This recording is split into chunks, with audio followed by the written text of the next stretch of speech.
بسم الله والحمد لله ولا اله الا الله ولا حول ولا قوه الا بالله العلي العظيم. اللهم صل على سيدنا محمد وعلى اله وصحبه اجمعين. يا حبيبي يا سيدي يا رسول الله، يلا نوحد الله ونصلي على الحبيب قلبك يطيب. صلاة وسلاما عليك يا حبيبي ويا سيدي يا رسول الله. ده يا جماعه سجق، تمام؟ ده سجق جايباه من بره طبعا جاهز.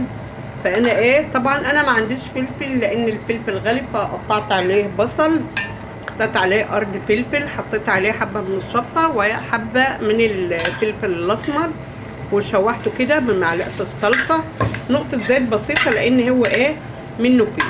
تمام ما شاء الله تبارك الله. اهو شايفين السجق كده بالصلاه على الحبيب قلبك يطيب.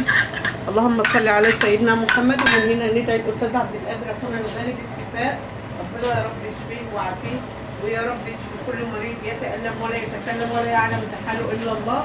دايما كرروا الدعاء بسم الله والحمد لله ولا اله الا الله ولا حول ولا قوه الا بالله العلي العظيم. اللهم صل على سيدنا محمد. اسال الله العلي العظيم رب العرش الكريم ان يشفيك يا استاذ عبد القادر شفاء لا يغادر سقما. هنا معانا ملوخيه خضراء.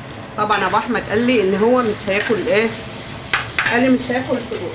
تمام. هنا عملت الملوخيه يا استاذ عبد القادر، وعملت الطشه، معلش انا اسفه يعني اللي هي التومه، وعملتها والله العظيم ما شاء الله. دي طبعا كيسين ملوخيه خضراء، اللي هي الملوخيه اللي بجيبها من بره، ملوخيه بسمه. تمام.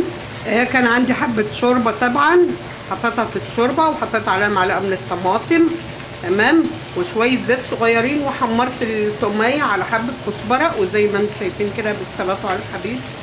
شايفين الملوخيه ما شاء الله تبارك الله ولا حول ولا قوه الا بالله العلي العظيم. اللهم صل على سيدنا محمد. ثواني بس دقيقه واحده وارجع لكم اهو. هنغرف فينا